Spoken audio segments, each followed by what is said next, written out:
Hello, everybody, and welcome to SnarkAlecs Radio. I am Tony Solo, and SnarkAlecs Radio is on Live 365's Loud and Loaded channel. Let's not forget that this is really a radio show that's going out on radio waves somewhere or other. This program is being bounced off satellites. We are huge in Guam.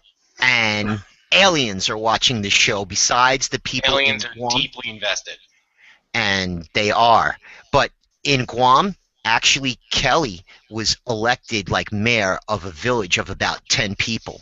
And they only have one computer, and they watch SnarkAlecs Radio, and they love Kelly. And speaking of Kelly... I'm freaking huge in Guam. Actually, I need to change that. You're freaking huge everywhere, Cal. That's right. But before I get to Kelly and Mike, we have two guests tonight. And it's amazing because they're a married couple. They're both in the same house, I think, but they're separate, and I don't know why. So let's introduce John first. Hi, John. Tony, how you doing? It's good to be with you and Mike and Kelly and my other half down in the cellar where I keep her locked up all the time. Okay. And is that a working robot you have behind you? Let's see here. Does it do stuff? I love it. Does it move? Like, does it move by itself, or you have to push it along? I have to push it along. It did it one time, but it's been a few years, so all I can get is the danger. The pain, Will Robinson. The pain. Mike, do we have any copyright issues? Are we going to have to get anything cleared? Are we good? Well, all I can say about that is this had nothing to do with me. Blame it on Kelly. Okay, there's nothing to blame there. And speaking of John's better half, and she's also known as Mike's side piece. Hi, Helena. Damn right. Hi, Tony. Hi, Mike, my side piece. Hello. You are my hero because you and I are the only two people in the universe who thinks that I Spit on Your Grave was a great movie. Thank you. My pleasure. I once I contacted a filmmaker who had worked with Camille Keaton, the star of that movie, got her personal phone number and called her and told her how much I loved her in the movie. Not creepy at all. No, it's super, I know, it's insanely creepy, and afterwards I was like, I'm a stalker, but I don't regret it. Completely worth it. Sometimes you just got to go for it, Mike. Yeah. And so, a man who needs no introduction, a man of wealth and taste, He's creepy. He calls actresses up and gets their personal phone numbers and tells them how great they were in movies. He's Mikey. Say hi, Mike. That movie. This would be a lot creepier if you had seen the movie, Tony. I have seen the movie, but I refuse to make any kind of comments about what I thought of it. And last but certainly not least, he's the man, the myth, the legend, and he's also got the news. It's the Kelly. Hi, everybody. Kelly Tool at KELLYTHUL on Twitter. Congratulations to John, who has, I don't know how this oversight happened, but John was not on the enemies of the state list. He clearly is an enemy of the state. You could tell by the introduction when he goes, "Oh, I'm so glad to be here with you, Tony, and you, Mike," and then this pause to say, "Let me fake it," and Kelly. So it was, I got it. It's fine. It's cool. So, but nice to see you, Helena. Sensitive, isn't he? I'm a flower, a delicate flower. All righty. He's the diva of the three of us, if you haven't figured that out. I have. Anyway. Mikkel, before you get on with the news, can I just ask you one question about your bottom third? No, you may not. Kelly, my bottom third is my business. That's my territory. You don't mess around with the bottom third of Kelly. That's Mike. Mike and Mike only. Kelly, what are you packing in that lower third right there? Yeah. This is McGivney equals. I thought maybe it was incomplete or something. Like, are you missing something down below? I've got the full enemy of the state. I have the acronym for enemy of the state. But apparently I ran out of characters, so I'm just going to drop my Twitter handle, and we'll just have John on there. Yeah, that's what we'll do. We'll fix it. And I'm sure this is really helpful conversation for you radio listeners. So I have arrived. I'm at the cool kids table. What's great though is there's certain people listening to this who feel like they can see it. So for those people, this is incredible. That might be self-medicated. They could see that there was a big change came over the room. And I just want to pass out. Yeah, I do want to pass out. But I just want to just let you guys know that we have passed the 5 minutes, the first 5 minutes. So. Fucking A. Yeah. I want to get a short special shirt. Thank you. Angry Orchard cider. It gets that way. I want to get a special shirt made and wear it on here that says 5 minute fuck. Well, she said no. She's fucking A. So yeah. That's. But I want that T-shirt. I will have one made for you as well. Thank you, Mike. You are quite welcome. So this love triangle thing is getting a little bit out of hand, but let's not a let's triangle. It's barely a line. It's Kelly, basically you are the one point of my triangle. Yeah, you just. Like he's a little sensitive about this. Yeah, he is. He gets That angry. way, he gets a little prickly. I know. Yeah. Just a little one. Just a little, Mike. Just a little one. Just a little. He knows what to do with it, though. Keep my little dirt out of this, would you? All right. So, all right. Here now the news. Yeah, with that news you can trust from the upper third. So birthdays coming up. Lisa Marie Bowman, big friend of the show, awesome SnarkAlec, great tweeter.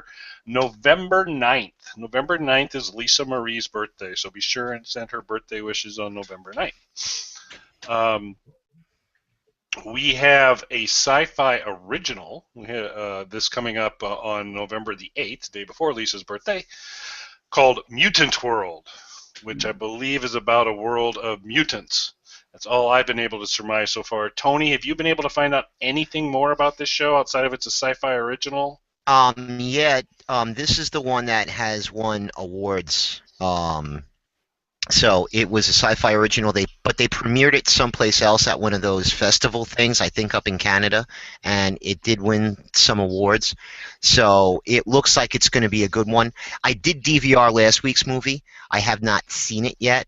So we will see. I mean, I had some people telling me that it was a good movie, and I had other people tell me that I should not waste my time. And which one was it last week? Apocalypse LA, Disaster LA. Yeah, Disaster LA was the original title, but they called it Apocalypse LA on Sci-Fi. It didn't have the big kind of over-the-top sci-fi stuff to really super crazy CGI or anything like that, but it was pretty good. Unfortunately, the cast who did interact a lot.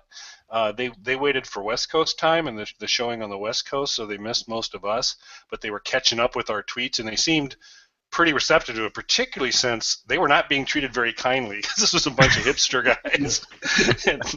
And there was not friendly tweets to be had in there, but they seemed to take it in very good spirits, and they actually really, a couple of them commented that they really enjoyed the tweets coming from the SnarkAlecs, so I thought that was very cool. So I think it's worth a watch.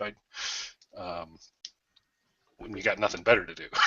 So, while I didn't DVR it, there is now a Sci-Fi Originals folder on the Comcast On Demand, so I might be able to check it out on there. Yeah, I think. Wow, it took them a while to do that because on my provider we have the ability to. They've always had Sci-Fi Originals, and in the Sci-Fi Originals, I think it's the shows and everything. We've had these series, but it's only more recent, at least in this area, and I know it's a regional thing that we've had the films. I see. It'll be cool. I'm looking forward to Mutant World, though, because I don't know if this is either Asylum or who's the other big one? Corman. Corman does a ton.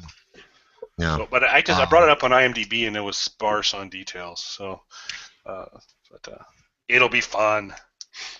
It should be, especially if we have a good group. And I'm hoping for like snow in places and stuff, so people stay home. Actually, this is going to be the first weekend where I'm not doing anything in a couple of weeks. So, I'm looking forward to some good old-fashioned vegetation on the couch. And I could be wrong, but based on the little photos of the cast, there might be a couple female scientists in this one. So. Well, we've got Kim Coates, Holly Devereaux, Ashante, Amber Marshall, Jason Cermak. Sounds like a pretty bouncy cast of people. You know that Kim Coates is a man, right? Yes, I do know Kim Coates is a man. But he can Because still be I'm bouncy. Yes. You could still wear a tank top. It's true. I'm in either way. Nomadic Pictures is the name of the company that came out with it, and yeah, I'm pretty sure it has 9. No, it has no rating. 7.2 out of 9 out of 10 from 9 users. Sorry, but yeah, That is more than any of my movies on IMDb, so I'm completely sold. Cool. There you go. Cool. So catch the movie on Saturday. Dylan Knows will be on Sunday in a general-ish time zone type of thing, but you know we always recommend. Well, don't ask Kelly about time zones. We learned the hard way that, much like plugs, you are not a fan of time zones. In support of the Kelly, I must say that the whole central time zone thing is very confusing and upsetting. So bite that, Mike, huh? How about that? Wait, We I don't didn't say know I what time support it is. time zones. It's not like it was my idea to have time zones. I'm gonna put forth Time two zone? suggestions. I'm gonna put forth 2 suggestions. I think that we should move the clocks and leave them in one place, or all use the same clock. So if I say SnarkAlecs Radio is going to be on at 9 o'clock. 9 o'clock on the East Coast will be 9 o'clock Central Time. Now, the only difference is, in the Central Time Zone, instead of working 9 to 5, you work 10 to 6, right? Because you'd want to get up a little bit later. But 9 o'clock for me will be 9 o'clock for you, except, you know, you adjust your days according to the time instead of us changing the time for everybody. Or we could just be Remarkably- like China and have one big giant time zone. That, you know, it's unfortunate that 9 o'clock at night is bright and sunny in Los Angeles, but, you know, tough. Yeah. Well, I mean, even still, I mean, if you go to the edge of the Eastern Time Zone, like in Ohio, like around here on the East Coast in the summertime, like mid-June, it's getting dark at like 9:15, 9:20, you know. In Ohio, which is the same time zone, at 10 o'clock at night, the sun is still up, you know. So we need to fix that crap, okay? So we need to just remove Ohio's sunshine privileges. Oh, wait. Yeah. If we can do that. Kelly, work on that. Tell me what you come up with. Get on that, Kelly. Fix Ohio for us. A big dome might work. A dome could work. And if they were under it, Yeah. No, The Simpsons already thought of that. then we just paint the outside of it black, and then they wouldn't get any sunlight at all. And give them Windows phones, because that's just to really kick them in the teeth. Windows phones? Oh, come on. You're Yeah. being too Yeah, nice. that's cool. Give them my phones. Give them my phones. And no internet access, so they can't FaceTime each other. But then again, they have no light because they've got no sun, so they won't be able to see themselves anyway. Right? Glad we nailed that down. Yep, sounds like sounds like a plan. And that's So how you fix Ohio. Ohio fix check. And then That was part of the news. That was on our prep list. Fixing Ohio. do we want to start with a smaller area? Maybe we could take care of Detroit first, and then move on to Ohio, which is a Well, whole I entire was pretty state. sure we were giving Detroit to Canada, right? We did. Yeah, Canada South. We Yeah, given but- Detroit up. It's But Bronwyn's problem now. It's not ours. yeah, but we still have it. I think they didn't really take it. I move that we keep Detroit and give them Indiana. Oh, that's the home state of the Kelly. Oh.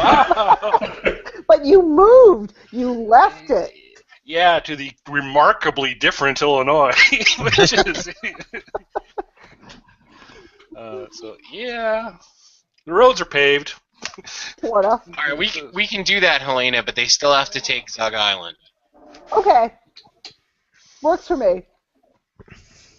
This is how important decisions are made. Take note, politicians. That's right. Bipartisanship here. Okay, so if we're gonna do that, shouldn't we be nice and give Oregon to Mexico?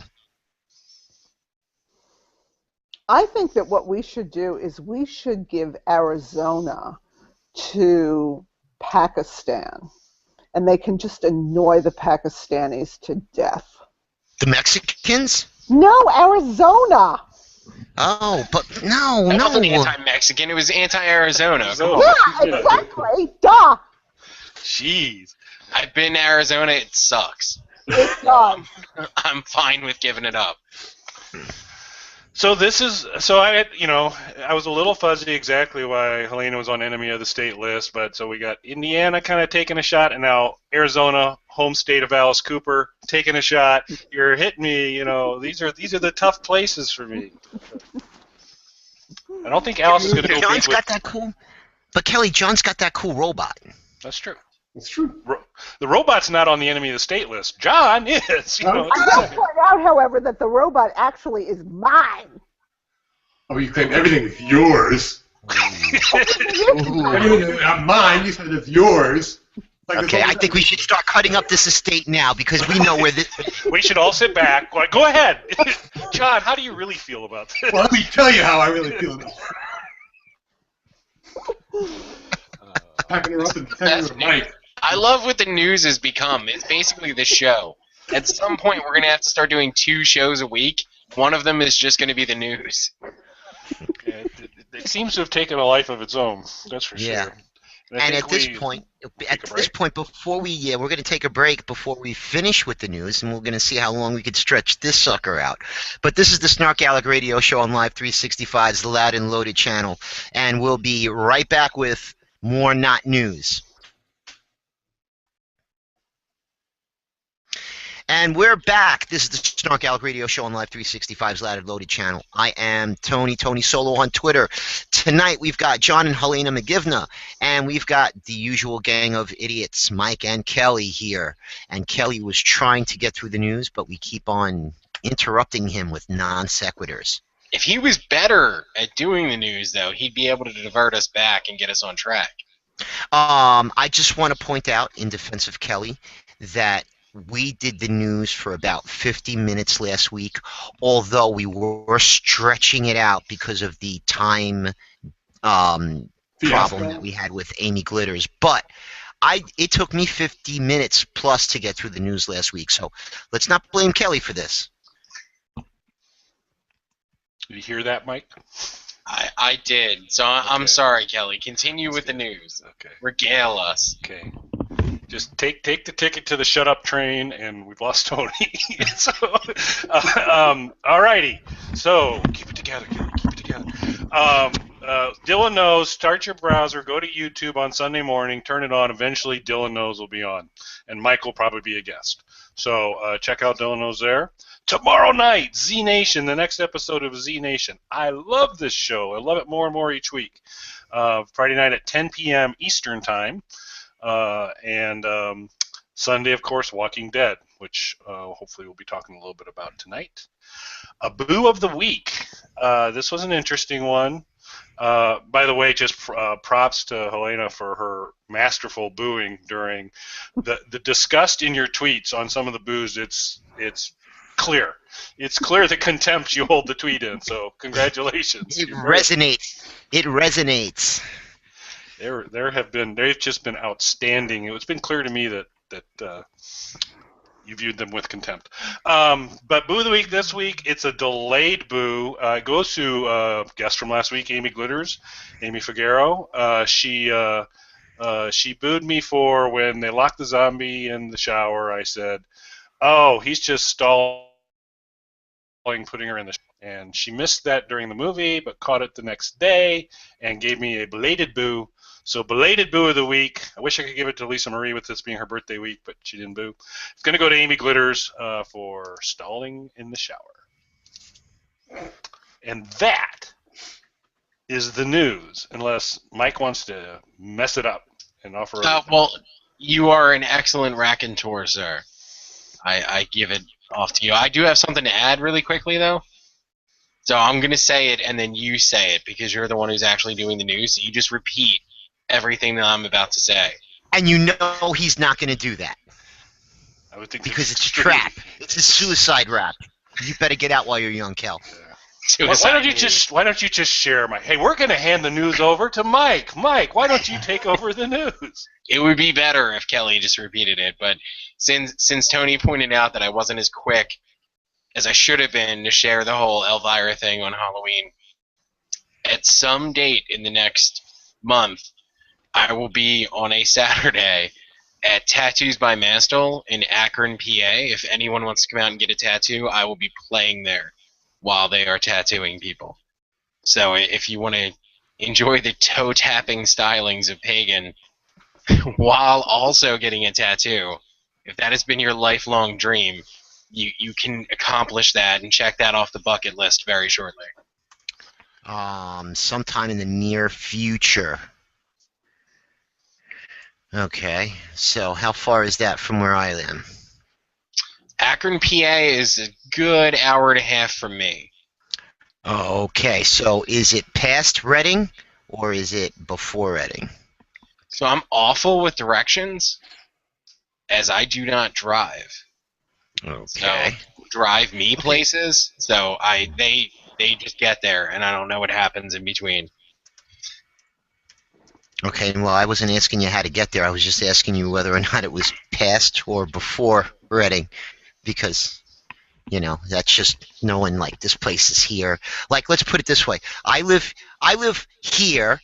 Okay, so I'm holding my hand up very high for you people listening on the radio. This is a map. Yeah. Okay, so yeah, that's even. Oh, it's south and west of Reading. Okay, I mapped it out. So there you go. Well, you got to remember, Tony, that Pennsylvania is Philadelphia and Pittsburgh separated by Alabama. It does feel that way.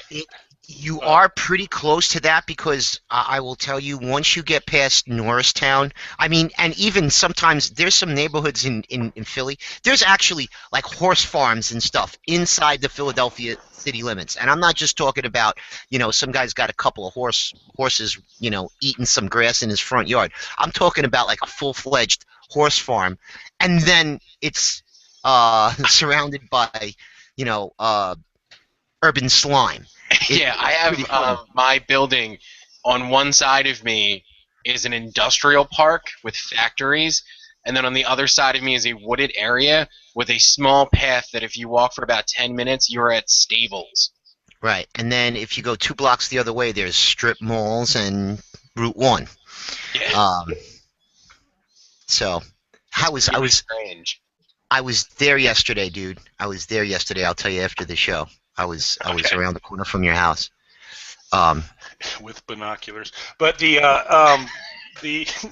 so John, big night for you. Not only enemy of the state, but I'm fairly certain you've just become enemy of the glitter, because Amy Glitter, our guest from last week, from Alabama, and I don't believe your reference was particularly positive.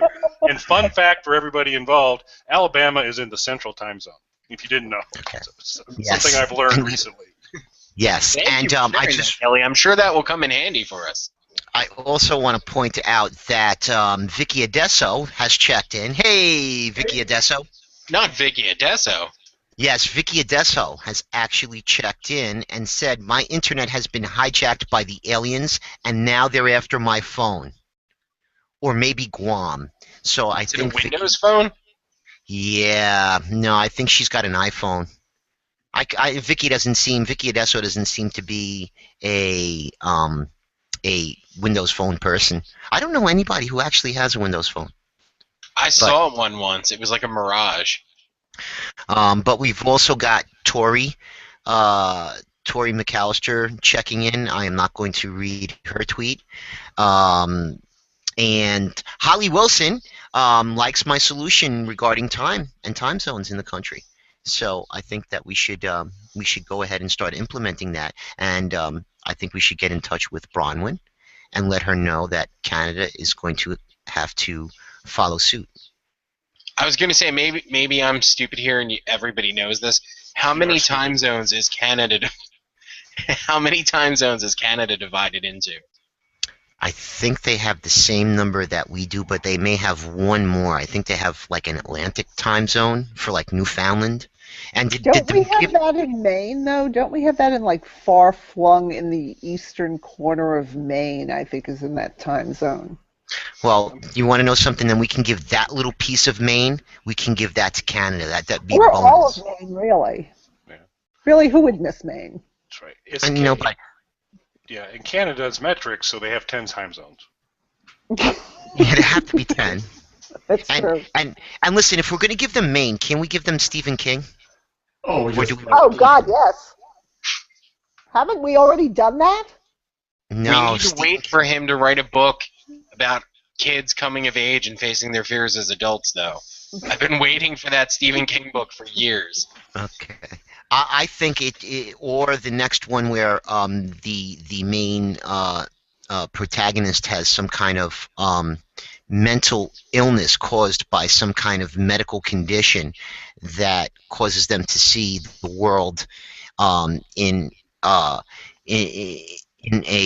skewed way. Because that's never been covered before. That's awesome. Yeah, Great that's a idea. stupid idea. You know what would be good? He Sounds should like 2 out of 3 hosts on write the show. about a struggling writer. How about a doctor in rural Maine near the university? How about a doctor like near the university and Indian burial grounds and something dark and scary in the forest in Maine?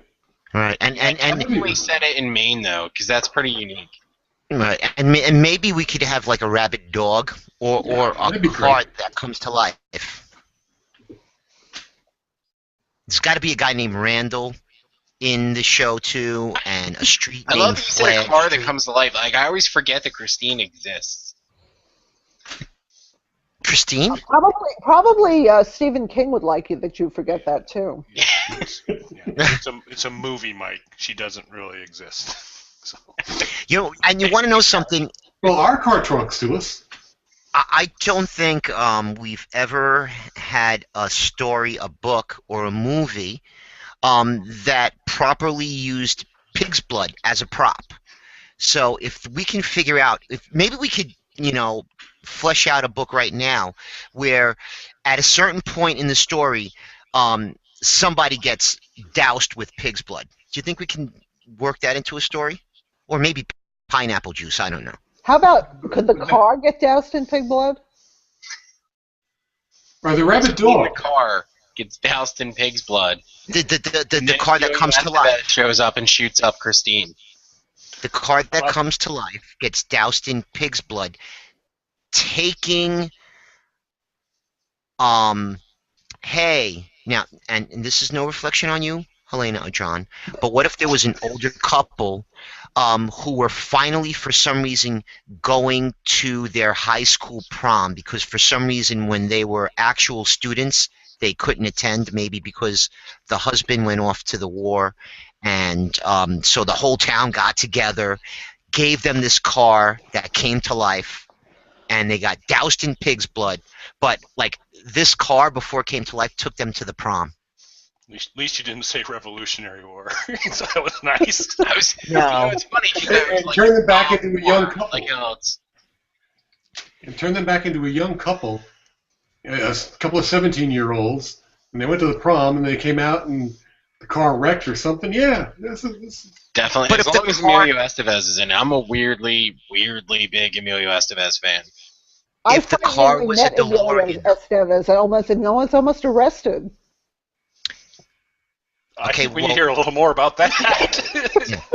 How is this not the lead on the news? Yeah. Okay. What we're going to do is we're going to take a quick break, and when we get back, we're going to talk about Helena and her criminal past. So this is the SnarkAlecs Radio on Live 365's Loud and Loaded channel, and we'll be right back. And we're back. I am Tony, Mike, Kelly, John, and Helena here. This is the SnarkAlecs Radio Show on Live 365's Loud and Loaded channel, and I love it how we don't have to tell people that there's fake breaks anymore, because John and Helena were on this on the show for the first time, and we didn't even prep them before the show. It was just like, hey, be quiet, we're taking a break, and they got it. Cool. So before we went to break, Helena was going to tell us about her criminal past.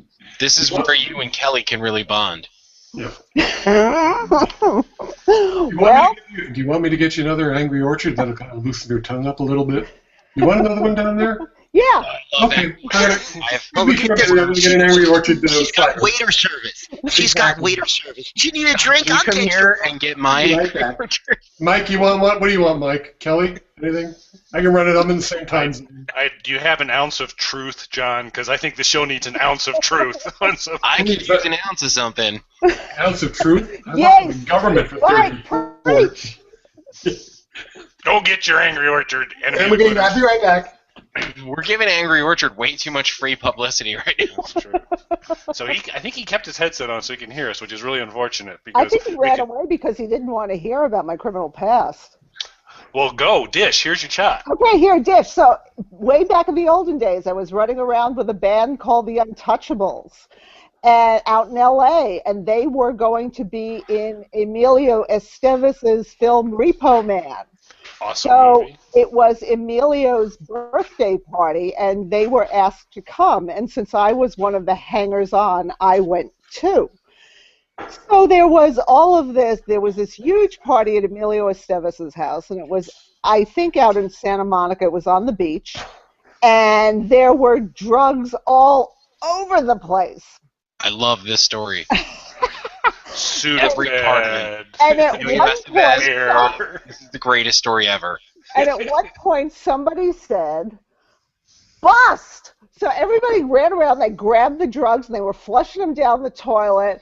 And I was in the process of getting a security clearance, so I ran out the back door, jumped over the fence, and my attempt was to, my plan was to, I guess, jump into the Pacific Ocean and swim to China. But fortunately, I didn't have to do that because it turned out that the cops came just for a disturbing the peace. They wanted my little band friends to stop playing so loud. So that was my criminal past with Emilio Estevez. Possibly the best story ever on SnarkAlecs Radio right there. I thought you were going to say something that the reason someone yelled out "bust" was because Elvira showed up and she was flashing. No, see, I'm older than you, so when somebody yells "bust," I knew exactly what that meant. Well, I know what Follow bust whatever's means, around too. you and never talk to the cops. You betcha. Oh boy. Tell me about your time as a gypsy cab driver in Brooklyn. That'll be for another show. Okay. Leaving See, us that's how wanting they get the more. invite back. Yes. Does anybody else think it's weird that frequently in Emilio Estevez movies he kills characters played by members of his real family? I think it's Freudian. Yeah. So about that, don't you think it's, the reason that they do that is because those parts are short and it's just fun for them to do? Hey, you need someone to get killed? Hey, you could use my brother. Yeah, you could use my dad. Hey, No, you I need a choose dog? to believe that he writes the films that he writes and directs, he does specifically so that he can murder his family over and over again. Hoping for some sort of small prop mishap. Oops. Like, I imagine really dark, like, family get-togethers where he's like, hey, I'm working on a new movie. You're next, Mom. Okay. I see here in the script where I have to be on the roof of a pickup truck and a ladder is coming down from a helicopter and I'm supposed to climb up the ladder and get into the helicopter. Is there going to be a stunt person? No, there isn't going to be. Everybody does their own stunts. Yeah. Uh-oh. Oh man, the robot down! Robot down! No, danger! Danger! Oh, the pain! Oh. Oh, robot up! Good. Yeah, but he lost his ray gun. Oh no. Oh my God, was that the Ronald Ray gun? I think so. Oh come on, not even a Boo Kelly? You just let that one go by? Yeah. I was gonna say, I think there's a new Boo of the week. Yeah, I think. So, we just need to move on. Enemy of the Glitter, definitely 100%. And there was another. I know one person. Amy Glitters says she knows one person with a Windows Phone, and she's a bitch. And you want to know why? Because she's got a Windows Phone. That's why. I'm just saying. Otherwise, we love you, Microsoft. Keep up the great work. That's right. Yeah, love that Windows 8. Not. Anyway, so what were you saying, Kel? So we've given up on getting Surfaces, I take it, at this point in time? Just to clarify. We're just losing advertisers left and right. That's right. That'll be awesome. Pretty soon it'll be a Nintendo DS laptop. Awesome. So I'm just waiting for when we just start every show by naming a product and going, yeah, fuck them too. Yeah, they suck. Get it out of the way. That'll work. I don't think so far I have not had named any product that has benefited me. So I try not to name products, although I do love Twinkies, and I'm not going to get a case of Twinkies showing up at my doorstep anytime soon. Believe me, I know that. So, but Angry Orchard. They've had way too much airtime on this show, and they owe us some money or just beer, because I'm like 3/4 away through the case that I bought the other day. So, Angry Orchard, if you're watching, I could really use some. Maybe the Pope has some extra Angry Orchard he can run our way. And Hannah, we've given him so much advice. That's right. When he's come to us like, hey guys, how should I handle this? Because obviously he comes to us. He wants our feedback when the church has their little squabbles and things like that.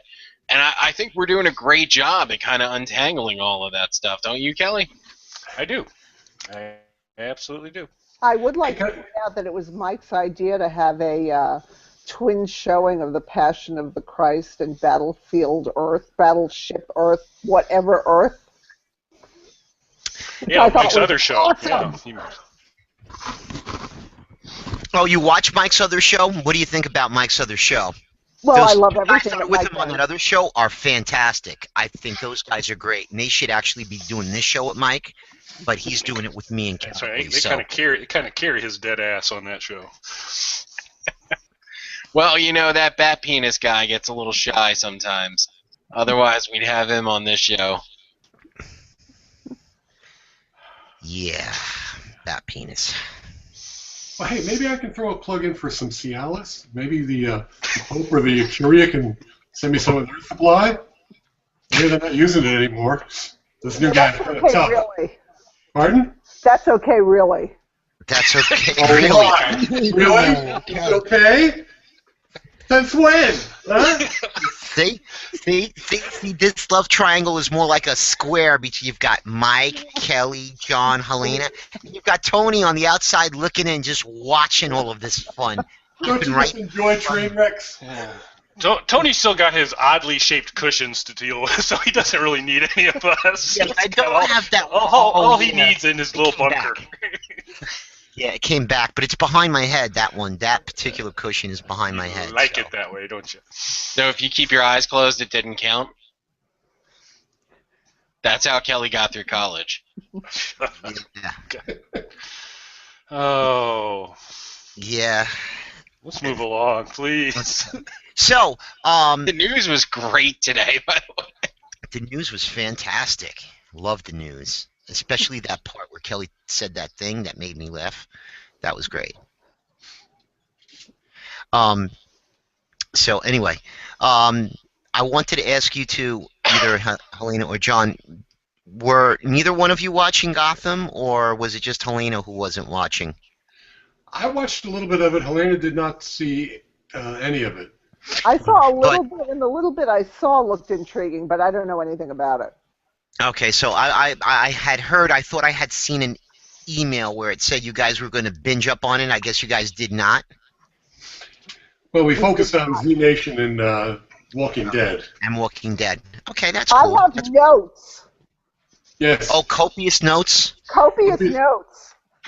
Yes, I've got one of those too. I've got a whole book full of notes that I a whole keep. book here full of notes too. Yeah. See, it's a good thing. I can't read them anyway because I can't I read my do it hand. all on my phone for texting back and forth with Kelly. That's right. Yeah, Steel Trap. All here, right here. Time zones and Z Nation and Gotham, all there. Yeah. So, but In fact, I Kelly's. actually have you probably can't even see it. I have Elvira as the wallpaper on my phone right now. Oh, there we go. Elvira. Wow, that was cool. Elvira. Yeah, we can see that, Mike, unlike the fictitious texts you talk about so often. That's weird that your texts don't show up. They're vampire texts. You can't see. And Oh, that's so wrong. So Wait, wrong. that's wrong, but hot dog abortion isn't. From the You draw Tony the- Solo Halloween collection. Hey, listen, hot dog. There's nothing wrong with hot dog abortion. It's my. I'm starting up a punk band, and that's the name of my punk band. Hot dog abortion. So But only in Tonyland is the fallback position from miscarriage abortion. hold on a second. So can you see those texts? You could see those, right? Well, almost we maybe. can see the colors of them. Yeah. Again, Well, folks on the radio, hope you're enjoying this. yes. No, I just wanted See to. the pretty colors. Yeah, nice. Oh wow, drop another one of those pills. Really cool. So, we're As pretty long as much we're on not. that topic, does anyone know if mushrooms go bad? I would thought probably when be in a position to best address that, and aren't they dried? Right. So Yeah, they well- shouldn't go. I mean, I guess in the fullness of time, but I would think years and years. Try them. What the hell? What's the worst that will Like happen? 6 months. They should be okay. 6 months, I think. Okay, so from now on, I think if we ever have a question on drugs, especially when it comes to the psychedelics, I think we're going to have to defer to Helena and not Mike, because she seems to have a plethora of knowledge based on her earlier story, and now what she's saying is that. I think she's the SnarkAlec Radio drug czar. Okay. She has the official title. See, and I always thought that I was the Kathy Bates of the SnarkAlec world, but drug czar works for me. Drugs are okay. Yeah. Interesting. But I'm looking at the old little clock on the wall, and you know what we're going to do? We're going to take a break, and when we come back, I guess we'll talk about some Z Nation. Sweet. Go ahead, Mike. Do it. Do it, Mike. Do what? You've been waiting to do it all night long. Kelly just did it. It doesn't count if Kelly does it. Oh. All right. Your fist is the only fist Mike will accept willingly. I need those sweet wrong. Tony Solo digits. Wrong. Oh, so wrong. So wrong. And now you're trying to drag me into this love rectangle that's going on here. You're the fist in the center. I'm the center. I'm at the center of it all. Love square, and then you came into it and fisted it. Tony, This you, is- Tony, you complete them. That's wrong. So wrong. This is the SnarkAlec Radio Show on Live 365's Loud and Loaded channel. And when we get back, we might start talking about something with zombies in it. Or not. We'll be right back. SnarkAlecs Radio Live 365 loud and loaded. And we're back. I'm Tony, Mike, and Kelly are here, and John and Helena are here. This is the SnarkAlecs Radio Show on Live 365's loud and loaded channel. And we're about to talk about Z Nation, maybe? Yes. Yes, indeed. So, John and Helena, you guys weren't watching it and then you binged, or were you watching it all along? What was going on with that? Oh no, Z Nation we have been watching religiously. So we've been watching it. We've been up to date. We've watched it in live time, and then we rewatch it to make sure that we don't miss anything. I'm kind of old and I forget things. Will, you want to know something?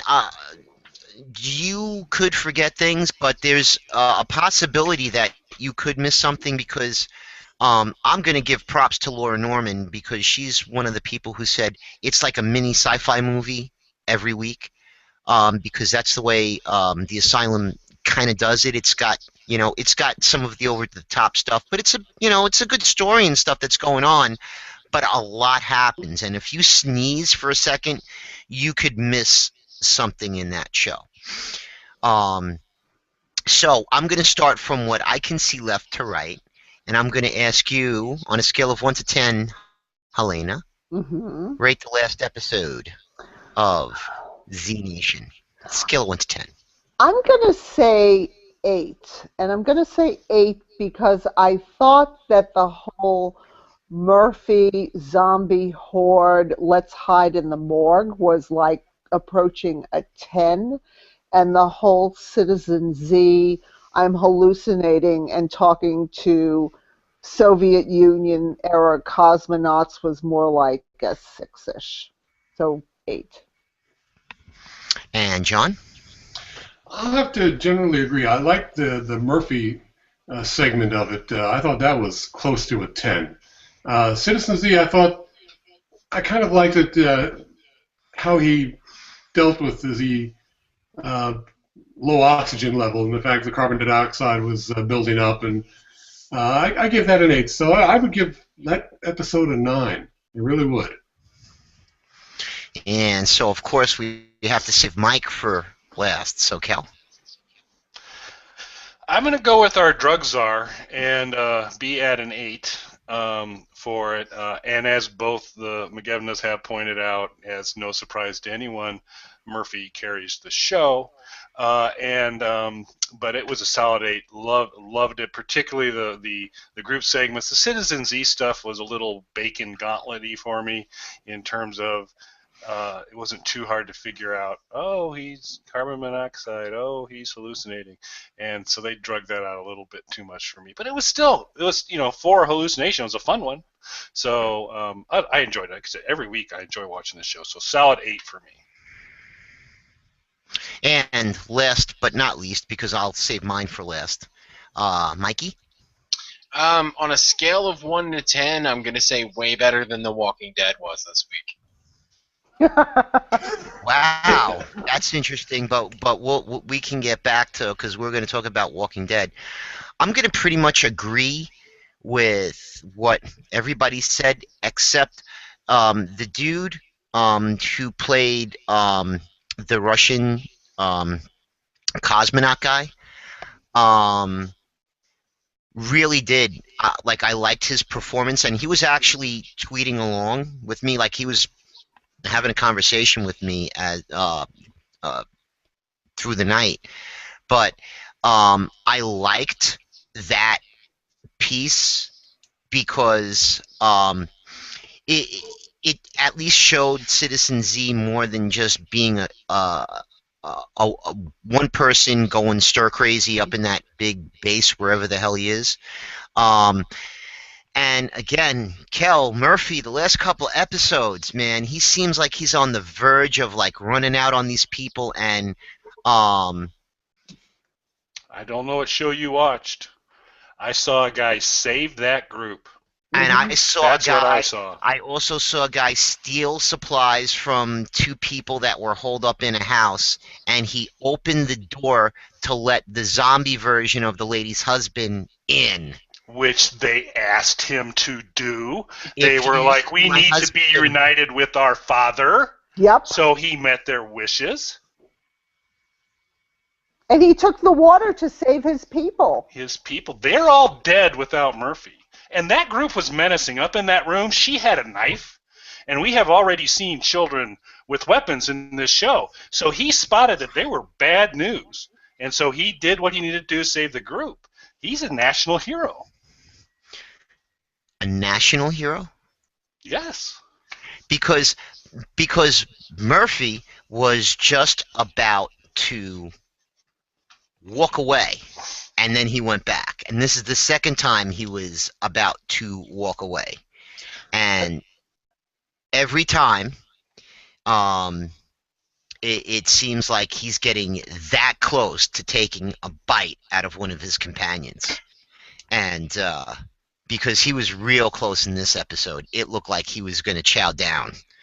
And he hasn't yet, but I have a feeling that that Murphy's not going to make it much further than the next couple of episodes, I think. I They just lose saw Murphy. Murphy sees himself, I think, in this episode, I thought he saw himself changing. He thinks he can lead the zombie horde. He can be their leader. He's that transition character. He's that bridge between the humans and the zombies. And that could quite possibly happen, but I have a feeling we're going to get to a certain point where the mission isn't going to be, because there's no place in California to take him. The group is going to start heading to where Citizen Z is, and that's what their destination is. And I think they're in Kansas now. Nebraska. Oh, they are in Nebraska, so they're there. I mean, where is he? He's like. And which time zone is this? It's in Well, the. it depends on which part of Nebraska you're in. It depends on which part of the zombie apocalypse you're in. You're either on the western side of the zombie horde, or the western zombie horde time zone, or the eastern zombie horde time zone. But I think they're in the central, northeast, west zombie horde time zone. Now, during the zombie apocalypse, do they observe daylight savings time? I don't think they observe time at all. I think they just say it's nighttime when the sun's not there, and when the sun is there, it's daytime. And they go It's south spring. in the winter. Yeah. Yes, It's- these are all Canadian zombies, by the way. Yeah. So there's 10 time zones. Yep. And they were not very nice. They weren't very nice to Canadian zombies. I mean, they were trying to eat the Americans, their neighbors. Just. See, and you always hear about how polite Canadians are. The But when it Mountie comes down zombie to it, was the a nice zombie one. apocalypse, yeah, they get down and they get medieval. Turn Just one let- into a zombie, and you see what somebody really is once they're a zombie. All I'm trying to point out is if it wasn't for Murphy, next episode we'd be watching the Goldfish sisters up in the hiding up in their apartment, fighting from everybody, instead of our heroes, our crew, carrying on because they're no longer dehydrated and all of those types of things. And much like Jesus, there are Pharisees like Tony Solo who challenge the goodness that Murphy as the Messiah provides to this group. And so we just have to see. I think Kelly is straying from the path. I hope the Pope is not watching this show, I because just love that you led with much like Jesus. It's exactly parallels how are the Bible there. went. It I'm was not a like the religious multi- person, but I'm pretty sure you just gave us the Cliff Notes. It was the loaves and the fishes. You know, he brought goldfishes to the group. I'm telling you, the parallels are there. Murphy is the And apocalypse Murphy Messiah. also conserves his precious bodily fluids, you know. Yes, he does. Yes, he does. Much like Jesus. Much like Jesus.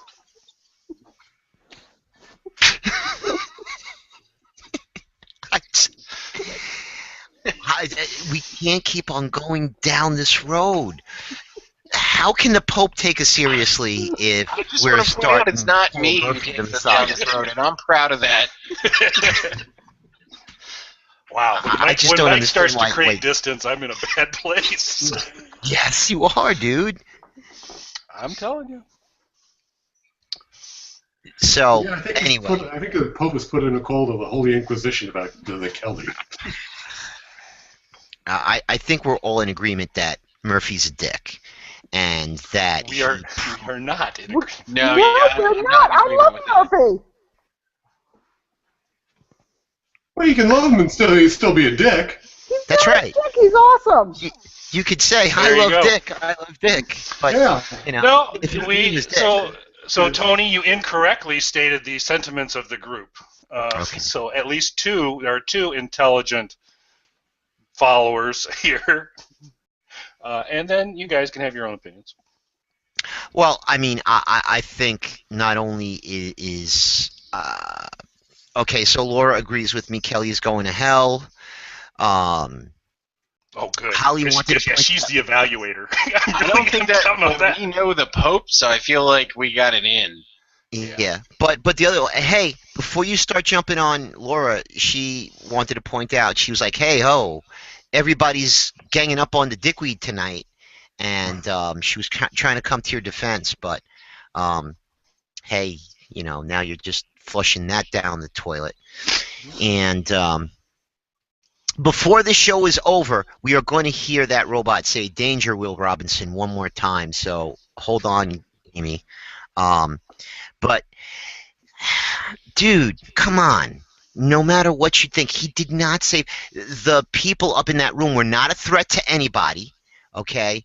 And there was no reason for Murphy to let the dude up there. They had a knife. Just like those kids had a gun in the earlier one. They were trouble. They probably pushed their dad out. Anyway, I don't think I'm going to just speak for myself because I'm not going to speak for the group, but there's no way I was going in one of those morgue friggin' thingies, because then that would have made me have to rely on Murphy coming back and opening up the freaking door, because you can't open those things from the inside. So I'm going to ask you, Kelly, if you love Murphy that much, okay, would you put yourself into one of those stinky morgue holding refrigerator thingies and rely on Murphy? Because I sure as shit would not. So there's two parts to that question. One, if there's a horde of zombies eminently about to break into a room, and you have an option to go into an enclosed metal protective area, as unpleasant as it might be, yeah, I'm going to do it. And I think we've already established I do put my faith in Murphy, so I would be fine with that. Okay, would the rest of you do what they did and put themselves into a stinky, especially if like there was a friggin' smelly, stinky zombie type thing in there right I before? think I'm with Kelly on this one, and Murphy I trust. Sometimes you have to take a leap of faith. Okay, I would have been I leaving, have a right. claustrophobia issue. That would be my big thing. But apparently those particular vaults were openable from the inside, because remember, our North Dakota guy decided he couldn't take enclosed spaces, so he just opened the door and got eaten. Or So did somehow he got out. Did he shoot the door open though? I'm not sure if he did or not. It was unclear. Yeah. We didn't see. You didn't But see he was that. a red shirt anyway. I mean, he was a red shirt. That was obvious from the beginning. But okay, Can I so ask why we're presupposing that you can't open those from the inside? well, Yeah, I because- probably would have shot myself in the head at that point. well, That would have been, there- yeah. I could relate to 10K. I mean, you go in there, it's nice, it's cozy, Take a nap. no one's going to bother you, take a nap. There you go. Yeah. 10K is Well- my kind of good. I like that kid. And I am going to say, Mike, those things are designed to hold cadavers, so the chances of someone getting stuck inside should be zero. Unlike the walk-in refrigerator or freezer in your local supermarket or restaurant that does have a handle that you can unlock the door from on the inside, because people are supposed to walk into them. That's why they are called a walk-in refrigerator. Those cadaver vaults are for the use of cadavers, not, like one of those Japanese mini hotels where you get into this little space and are supposed to be able to get in and out. So, why? Do you think they have handles on the inside there, Mike? I mean, I just don't know why we're assuming that they lock. Because, as you said, they're 4 cadavers, so what are we locking inside? Well, what happens is when you close the door, it does latch on the outside so it doesn't accidentally pop open, so that is, in effect, a lock. So you spend a lot of time in morgues? Yes, actually I do, but why would, again, you have to think like a capitalist. You could make those little boxes to have an opening mechanism on the inside, but if the item that you're going to store in there is a dead human body, why would you go to the added expense of, putting a handle on the inside so you can unlatch it and get out? Kids die playing in refrigerators all the time, and when you throw out a refrigerator, by law, in most places, you're supposed to take the door off the hinges. They don't make the refrigerator manufacturers put a handle on the inside of a refrigerator just in case some kid gets stuck in them. Right? It's kind of an upper. It's kind of... Mike, I mean, you're presuming, why would there be? So there is a difference. So I'll let Mike follow up here, but I just want to kind of pick one part of this, the thinking like a capitalist part. So socialist-based economies take a different view on storage of dead bodies. It costs a certain amount of money to put a latch on the inside. Okay? Now, if there was a reason to have a latch on the inside, they'd do it. It's like a car door. You can open it from both sides. A door getting in and out of a house, you can open it from both sides. If you've got a storage place that you're going to put dead bodies in, you can't open it on the inside or from the inside. In a lot of storage utility places, self-stores, a lot of those, if you put somebody in one of those and you lock it on the outside with a master lock, you cannot open it from the inside. Why? Because you're not supposed to put people in there and lock them in. So there isn't a way out. Same thing with a cadaver locker. It's that simple. This is the SnarkAlecs Radio Show on Live 365's Loud and Loaded channel, and we'll be back after this break. And we're back. I am Tony, and John, Helena, Mike, and Kelly, who is about to rebut me in the capitalist and communist and socialist agenda here. Cadaver storage philosophy. Cadaver storage freezers is about to rebut my idea that there is no handle on the inside of a... so if we know anybody who works in a morgue, lives in a morgue, and has one of these little cadaver storage coolers and knows for a fact that there's a handle on the inside, and by law they've got to put it there because you wouldn't want to put a live person in a place that's supposed to store a dead body, let us know. There's a release inside most trunks of cars. You're not supposed to store people in there either. Well, yeah, but that's called a Joe Pesci release, and Wise Guy. In some cars, they do have a release on the inside just in case you accidentally get locked in your own trunk. And close it? Well, yeah, accidentally if you get put in a trunk. You want a trunk of a car, I should say. So why couldn't you accidentally wind up in a dead body storage locker?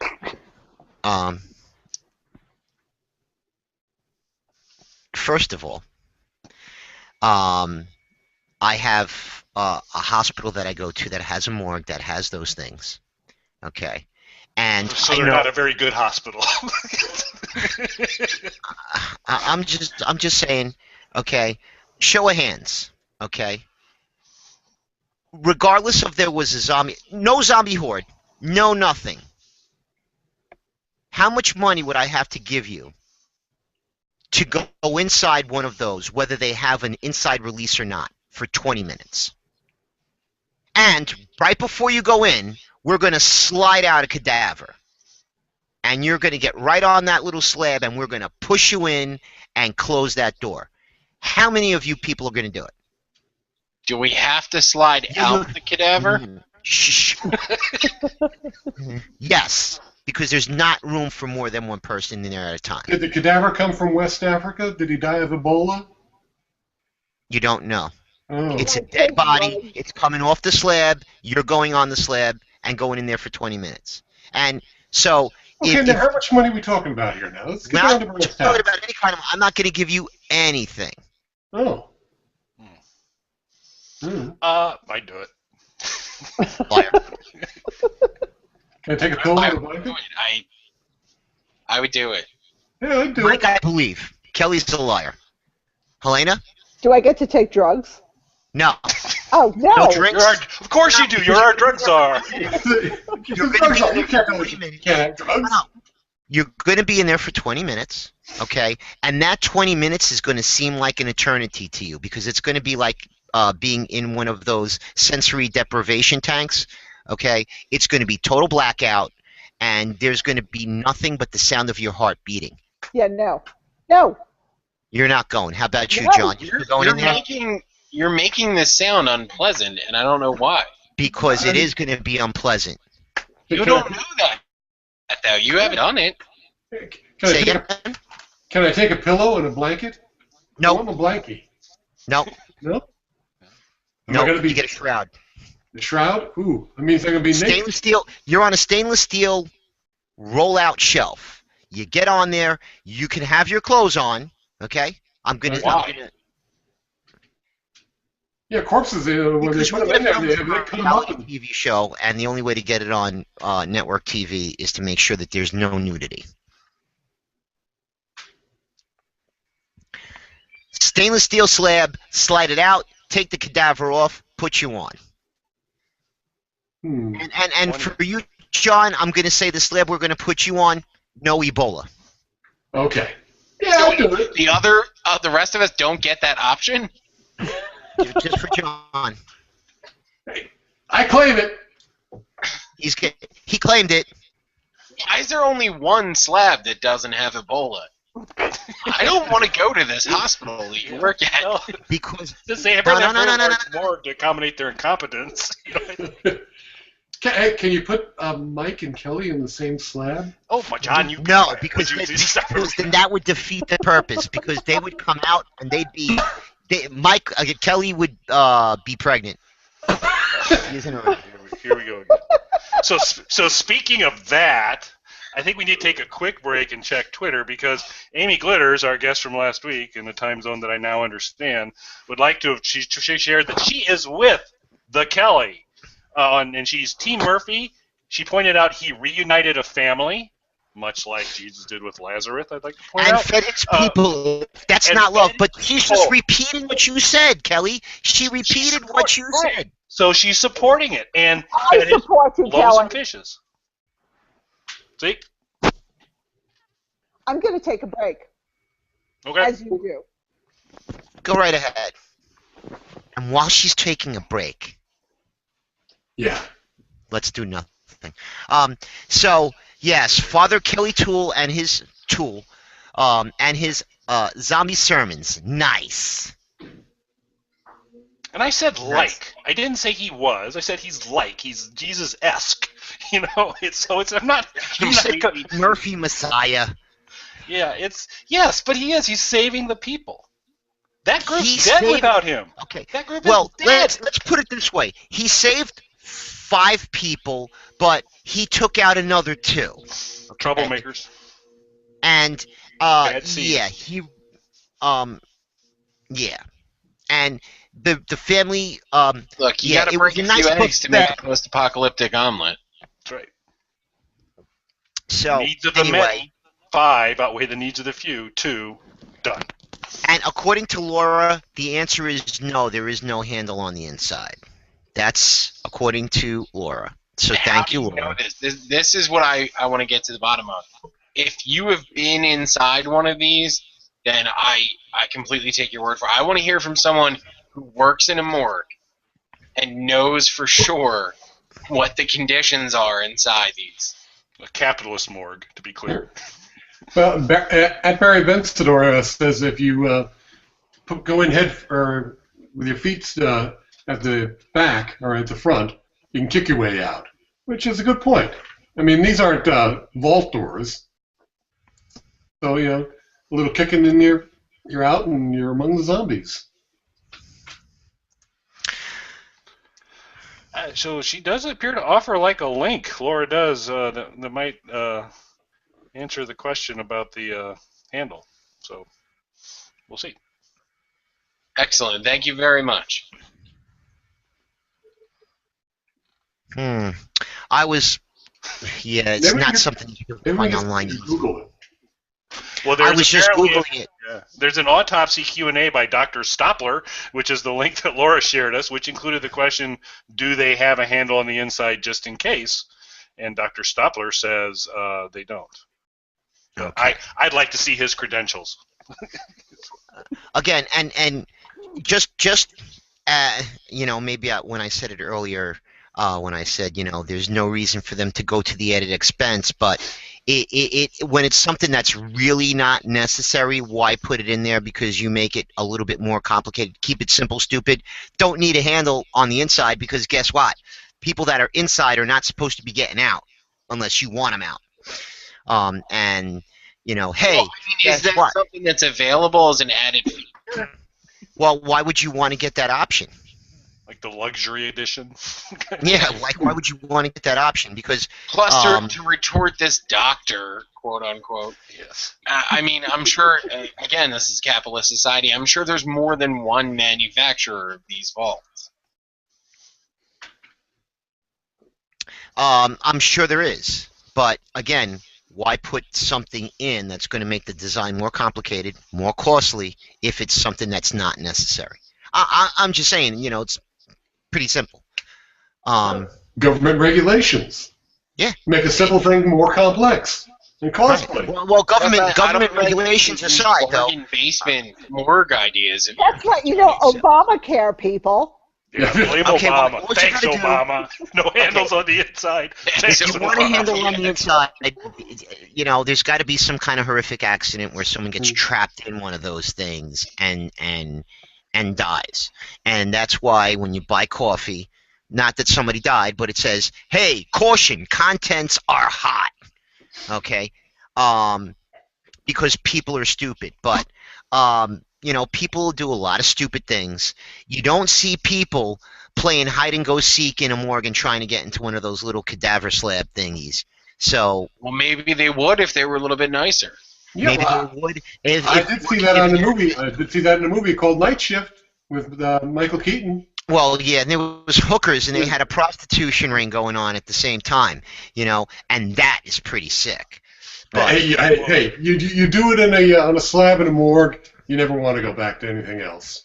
Yeah, so speaking of sick, Tony, so how much do you watch people play trick-or-treat or hide-and-seek, and what age are they? I don't watch anybody play hide and seek, and I don't watch people play trick or treat, and no. Don't. That was your okay. Well, you're the one that said you watch people play. No, I said if people were playing hide and seek and they got trapped in there and something horrific happened, like a child got trapped playing hide and seek in one of these slabs, then you'd see handles on the inside and it'd be regulated up the wazoo. But because they aren't on everybody's block, and they are inaccessible. You're saying who would want to go inside one anyway besides Mike? Who would want to go inside a friggin' morgue thing besides Mike? Okay. So you're willing to sacrifice a child? No, I didn't say that. I said if a child went into one of those things, it would be regulated, just like everything else. Oh, we got to save the children. We got to do it for the kids. Stupid. Let's do it for the kids. We got to save the kids. What about if they're stupid enough to get into that thing in the first place, it's better to get them in there and. So if you don't like Obamacare, this is what we learned tonight. If you don't like these crazy morgue Obamacare regulations, just murder a child. Well, the other thing that you can do is, hey, instead of doing a scared straight type thing where you take the kids into jail, okay, and you let them meet the hardcore prisoners and scare them straight, okay, you want them to stop doing drugs? Put them in one of those slabby things. Show them take out a body, right? And then put one of these kids, 13 years old, on a friggin' slab, slam him inside, and close that thing, and make damn sure there ain't no handle, so the kid can't get out. And when the kid comes out 15 years later, both his legs are broken because he's been banging against the freaking door. That kid will stop doing drugs because he's never going to want to go on that cadaver slab again. Thank you for coming up with that idea, Mike. Love it. I'll agree to that. How do we finance this? Hashtag how to raise a serial killer. Oh, goodness. Oh, I'm hurting. I'm hurting. I need a moment. Can we take a break? Yeah, let's take a break, and when we come back, we'll talk about The Walking Dead. That'd be great. This is the SnarkAlecs Radio Show on Live 365's Loud and Loaded channel. We'll be right back.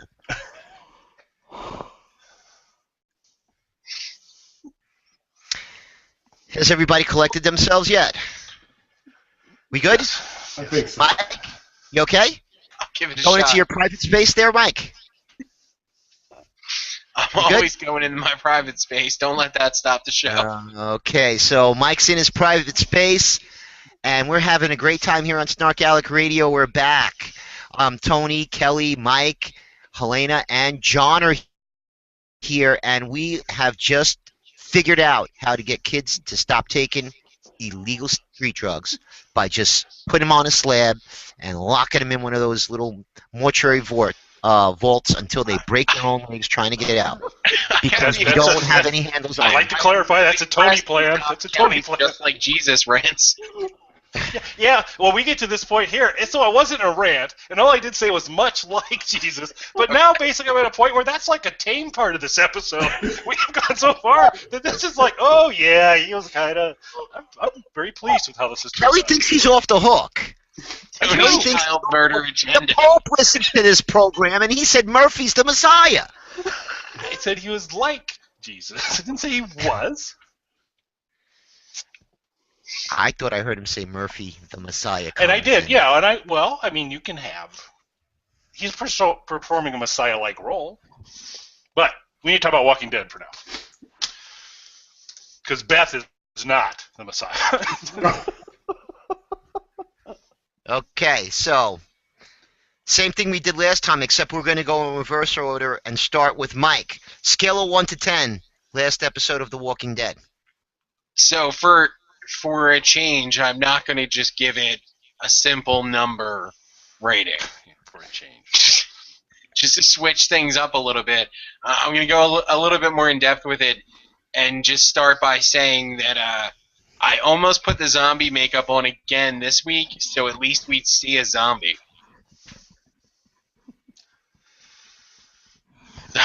On a scale of 1 to 10, it got no zombies. No zombies, Kelly. There were some down at when you took her down to first floor to show why he stayed, but not many. And they were behind stuff. My Sunday nights typically consist of watching Walking Dead, watching Talking Dead, and then rewatching the Walking Dead episode again because I really just enjoy the show and it's just a chance to kind of rewatch it. And I did not dislike the episode, but I also didn't have this really strong passion to say, oh, good, now I'm going to go back and watch it again for a second time. So I've got it probably at about a 7, 6 or 7. It wasn't bad. I'm not the biggest Beth fan. I have my issues with Beth, but I think she did a fairly good job, so I'm going to go with Kelly. I'm going to give it a 7. 7. Okay. And Helena? I'm going to give it a 7 simply because I hate Beth. I really hate Beth. I hate the little vapid, blue-eyed, blonde. God, I hate Beth. Then why did you have us move to the land of blonde people? There were blonde people out here in Wisconsin. I enjoy seeing people slap Beth, and I had such a good time just hating Beth. So that's why I give it a 7. But I hate Beth. Okay.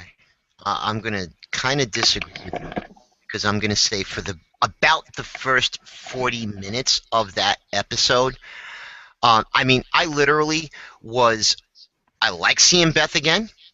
I like Beth, but I felt like I was about to nod off when the last 20 minutes kicked in and it kicked up a notch.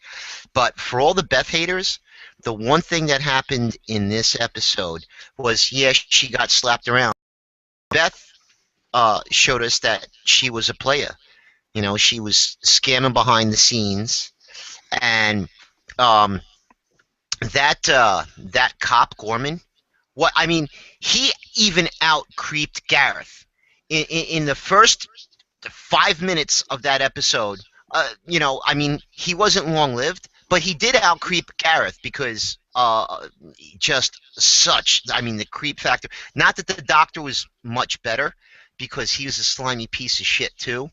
But when she started conspiring with everybody hates Chris, Noah, and she saw Dawn, which was, hey, shout out to Dawn Snarks because she said she had Dawn.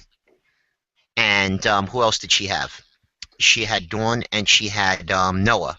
So all she needed was to complete her family. So that was pretty cool. So I was like, we need a Dylan now. I think that was Officer Gorman's first name. I think his name is Dylan Gorman. Dylan Gorman? Yeah, oh, boy.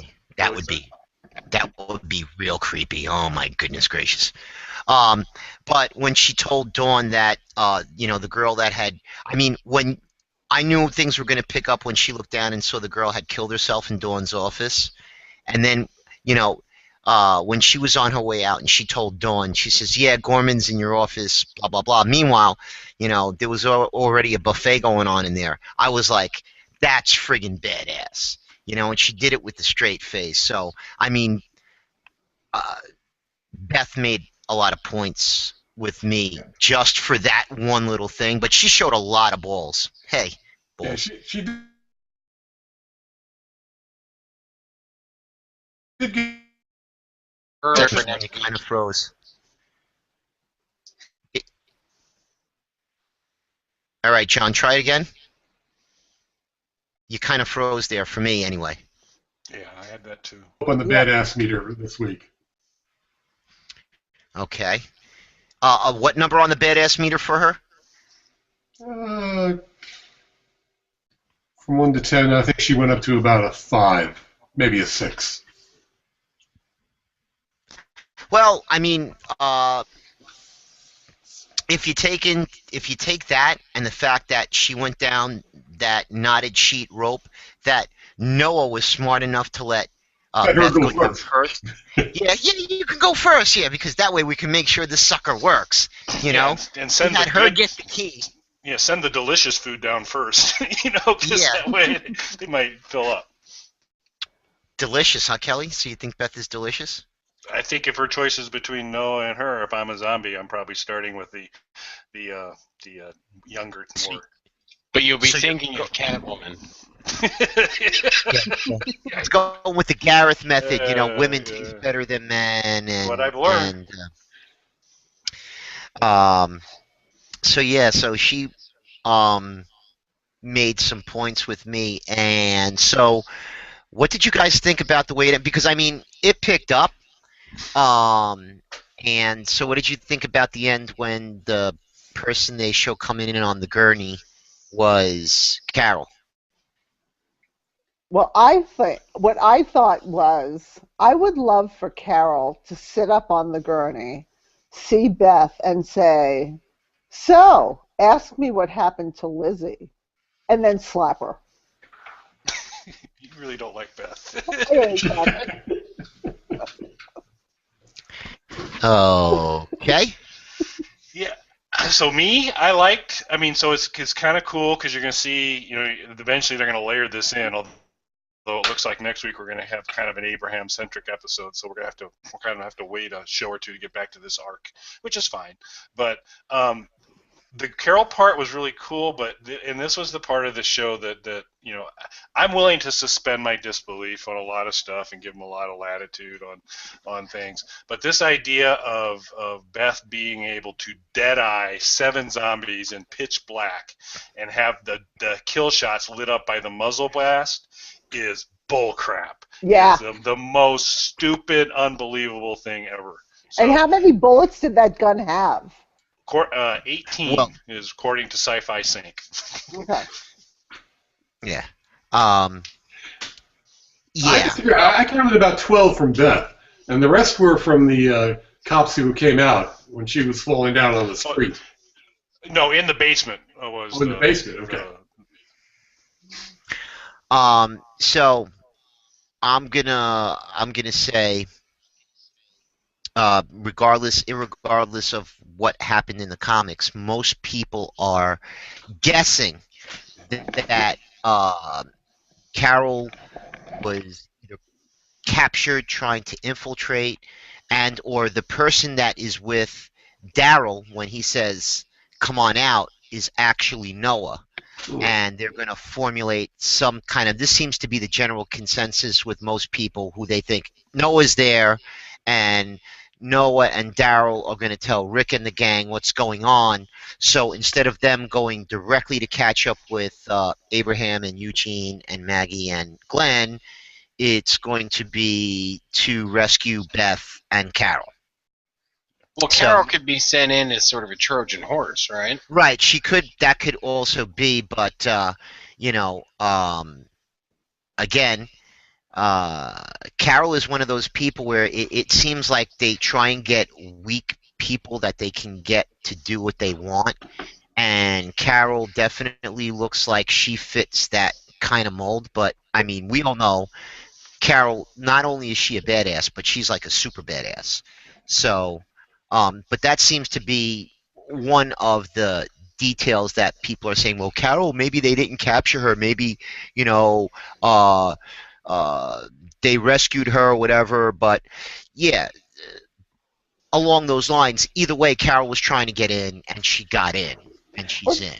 That scene with Daryl, though, when he said, come on out, he almost was acting as though the group knew would know who this was. It's like, oh, surprise, surprise, look who's here. And that they would know who this person was. And they don't know Noah, correct? No, they do not. I don't know if Noah really tracks, because, as I said, Daryl kind of acted like, hey, look who I found. Come on out. So Morgan's another possibility. Yeah. Yes. It could be Morgan. Come back. Yeah. It could be Morgan, but Daryl doesn't know Morgan. Mm. The only people who know Morgan is Michonne, Rick, and Carl.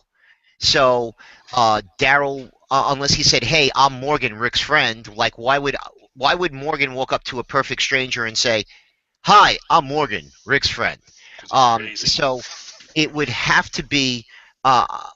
The big guess, Helena, is that the reason that he says "come on out" because why would he have to invite Beth or Carol to come out to meet up with Michonne, who know each other?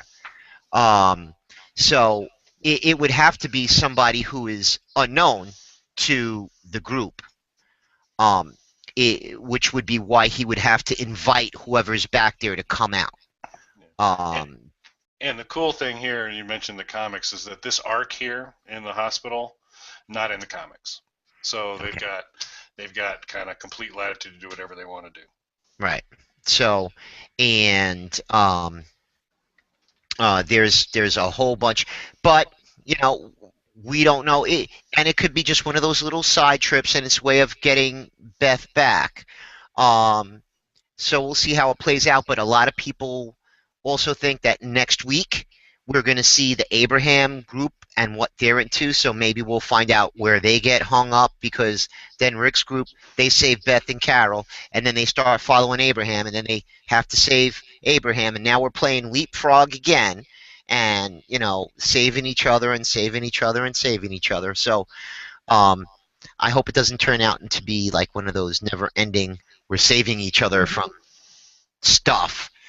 I think Abraham and company were stuck at south of the border off 95. Well, I mean, when you look at that map, They're looking for Pedro. Yeah, I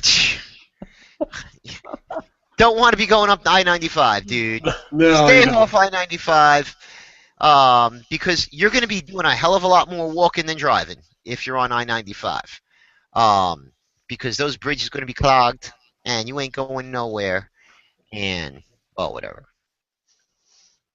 But, so does anybody want to take any kind of guesses if anybody's going to not make it through? Man, I'm hoping Beth. Beth? You want to know something? I'm hoping Beth doesn't make it. I'm gonna say Beth is gonna make it because they need a blonde, and she's the only one right now. That's a theory. It is a theory. Yeah, it is. It is a theory. I'm going to go, so I don't think it's necessarily next episode, because I do think next episode's Abraham and the crew as they make their way to DC unsuccessfully for whatever reasons. I think out of this group, I'm going to think that Carol doesn't make it. She doesn't make it out of this season, and she may not make it out of the first half of the season. Wow. Wow, that's interesting. The thing and the part that I don't understand about this last episode was they referred to Dawn as being the one who's in charge, but just barely in charge, and that, other than Gorman, I didn't see anybody else who was being as much of a jerk off. But now Gorman is supposed to be a good guy. He's supposed to be a cop, and don't know if he was a cop, really. But I mean, he was acting worse than a piece of shit, to Beth. So I lollipop. No, that was Noah who. Dawn had the lollipops on her desk, but Noah put the lollipop in the from the laundry. He gave her lollipop. He did. He licked her lollipop. Licked it real good. And then he made her lick it. Made her lick it. Like the creepiest thing ever. Oh, God. Yes.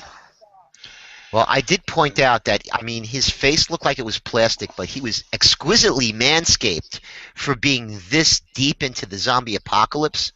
Well,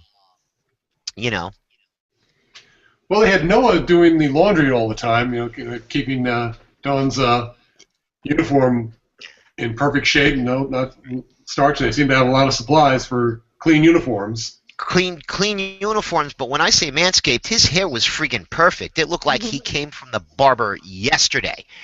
Clean, nice lines. Everything was all perfect and neat. And I was like, hey, listen, look at Rip has been going on for years. Who's the barber? Who cut your hair? Somebody had to cut your hair. Everybody else is a little bit ragged around the edges, except this guy who played a cop. He must have been, oh my God. Well, remember, they did say that Dawn liked everything neat and tidy, and that was the reason that Noah gave Beth the new outfit, because the new outfit was the old outfit was messy. Yeah. He was like, oh, well, she likes everything neat, so maybe she just, But the guy's eyebrows were perfect. Yeah, he was pretty gross. He was Detective Andy or Deputy Andy on. Oh, you're right. I did not make that connection until you just said it. Yep, he was Deputy Andy. Wow. So, having said Deputy Andy, any final thoughts? Because we're going to wrap this sucker up. It's 10:34. Apologies for getting it out late on Instagram, but the egg tonight was decorated as Officer Eggman with its very own little green lollipop. So that's out on Twitter and that. So my apologies for not mentioning that earlier. Wow, and you've never mentioned that egg before, ever? Nope. Kelly, where did you get that egg? I've been looking at it all night. I can't figure that out. How did that? So true story. I was watching Piranaconda, and Terry Ivins noticed how clever I was tweeting, and so she just kept, will you follow me? Will you follow me? And I'm like, Terry, I got a lot of people to follow. I'm not really sure where you rank. And so she finally said, I will get you the prop egg from Piranhaconda if you follow me on Twitter. And so I thought about it, and then, I'm going to be a nice guy. Okay, sure. So I followed her, and then she sent me the prop egg, and that's how I got it. True story. Absolutely. That's a total fucking lie. Yet another love triangle. Yes, I know it adds complexity to it, but she just... Mike looks a little angry. Damn that Terry Ivan. I'm gonna have to tweet. I'm gonna have to tweet out the link to that video that's Terry loves Kelly or Terry hates Kelly. Go right ahead there, Tom. Because everybody knows. I've got the egg. Everybody knows that Terry's my BFF. Yep. That's clear. That's clear. Before we go, John and Helena, I want to say thank you for being here. And John, one more time, can you hit that robot for us? Hey, Amy, I hope you're still there. Let me see here. Get the robot. That's so cool. Danger, Will Robinson. Danger, Will Robinson. Warning. Oh, the pain. Danger, Will Robinson. So, what do we got going on next week, guys? Amy Glitters returns. Amy Glitters is coming back. So Amy will be back, and hopefully we'll get the time straight. 9 Eastern is 8 Central, right? I think we got it. Okay, cool. So that's about it. We'll have more of the same nonsense next week. Thank you all for listening and watching. And Kelly, don't you have to give us something? We give you mercy.